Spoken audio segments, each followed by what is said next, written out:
नमस्कार। मीन राशि के सभी दर्शकों का बहुत बहुत स्वागत। नव वर्ष 2082 जो सनातन धर्म के कैलेंडर के अनुसार ये मास शुरू हुआ और वर्ष भी।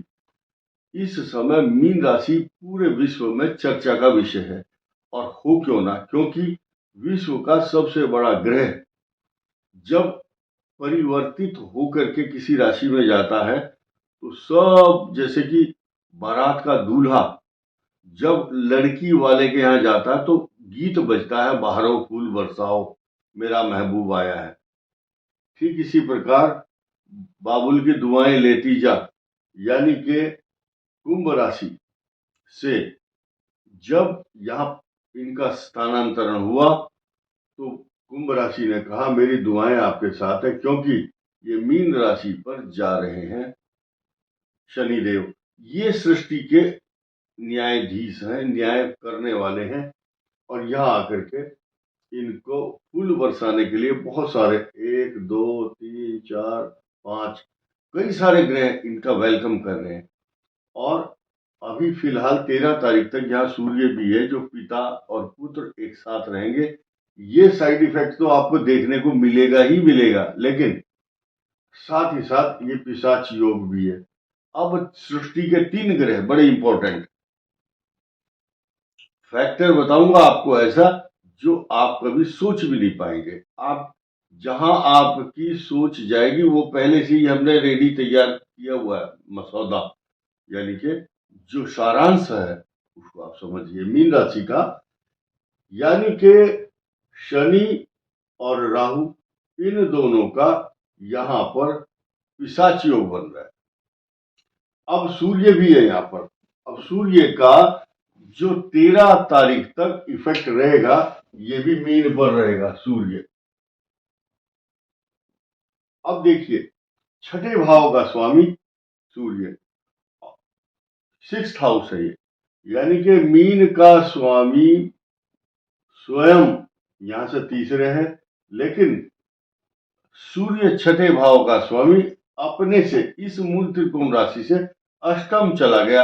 तो सूर्य जब कष्ट में होता, अभी सूर्य ग्रहण निपटा है 29 को, उस दिन सूर्य पर कष्ट, यानी कि सूर्य के साथ साथ सिंह राशि पर भी कष्ट। लेकिन मीन को समझिए, मीन के ऊपर शनि के साथ साथ सूर्य राहु, जो सूर्य राहु का ग्रहण योग है, तो शनि यहाँ राहु का साथ दे रहा है। ये अपमानजनक स्थिति अगर आ रही है मीन की, तो किसके कारण आ रही है? शनि और राहु के साथ अकेला सूर्य जो पिता है, इसका शनि का पिता सूर्य तो अपनी कृपा दृष्टि देना चाहता है, लेकिन शनि उस कृपा को नहीं मानता। इस समीकरण के साथ साथ यह राहु और चंद्र का ग्रहण योग, ये 4 स्थिति को अगर हम समझ लें तो कहीं विष योग है, कहीं ग्रहण योग है और कहीं पिशाच योग है। लेकिन ये तो हुई समीकरण। अब ये धीरे धीरे मैं आपको बताता हूं। 13 तारीख को ये सूर्य का यहां से अपनी कक्षा में परिवर्तन होगा मेष राशि पर। इसको हम कह सकते हैं अश्विनी, यानी कि केतु का नक्षत्र है। यहाँ पर यहाँ दिखाई नहीं दे रहा केतु रखा हुआ, लेकिन नक्षत्र केतु का है जिस पर सूर्य का ट्रांजिट होगा।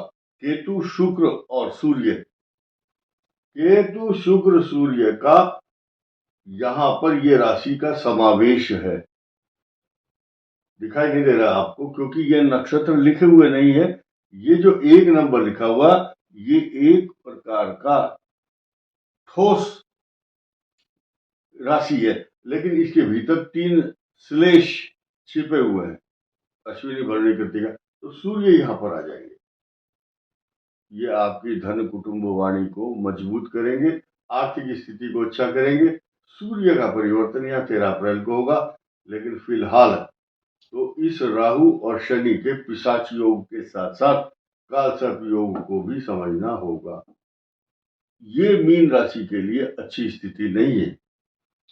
अब सिर्फ इस मंगल को छोड़ करके, ये मंगल अच्छे इफेक्ट देता है क्योंकि आपका भाग्य है, लेकिन मैरिज लाइफ को डिस्टर्ब करने से नहीं बाज बाज नहीं आ रहा है ये ग्रह। सिर्फ छोटा मोटा जो भी आपको सुख साधन ऐश्वर्य धन दौलत मिल रहा है वो आपके भाग्य से मिल रहा है, क्योंकि आपके पूर्व जन्म के तथा पिछले 20-25 सालों में जो आपने अच्छे काम किए होंगे उनके आपको पारितोषिक इनाम मिल रहे हैं इस बृहस्पति के यहाँ दृष्टि डालने के कारण। और इस भाव का स्वामी त्रिकोण में है, तो ये इसलिए आप अच्छे हैं। अगर आपको पॉजिटिव जो भी चीज मिल रही है सिर्फ इनकी वजह से मिल रही। अब आप नए समीकरण को देखिए कि 14 मई को बृहस्पति आपके चतुर्थ भाव में होंगे।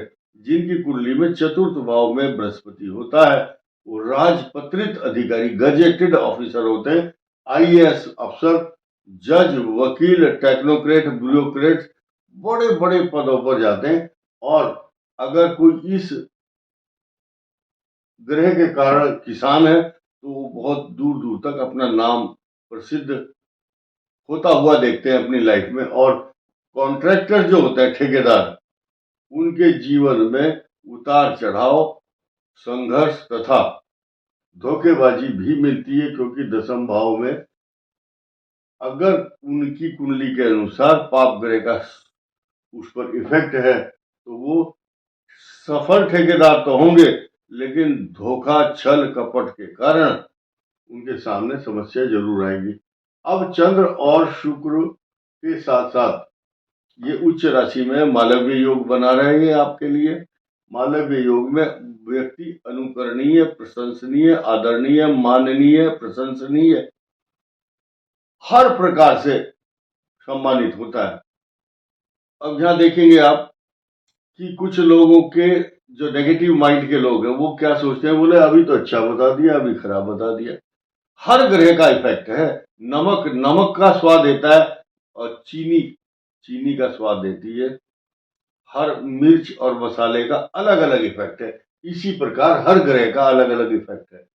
राहु केतु मैरिज लाइफ को डिस्टर्ब करते हैं लेकिन ये सुधारते भी हैं, ये सुधार रहे हैं। तो अब क्या कहोगे, जिनका बिगड़ा हुआ है दाम्पत्य जीवन उनकी कुंडली में ग्रह खराब है, जिनका अच्छा है वो ग्रह सुधार रहा है। अब ये विष योग भी बनाता है, मैरिज लाइफ को डिस्टर्ब करता है, शनि और चंद्र का विष योग। मैं यहाँ आपका ध्यान सबसे इंपॉर्टेंट चीज पर आकर्षित करना चाहता हूँ। ये तीर राहु का इधर से इधर जा रहा है। ये 18 मई 2025 को राहु आपके 12th हाउस में होंगे। 7.5 चल रही है, टॉर्चर करने वाला ग्रह चल रहा है।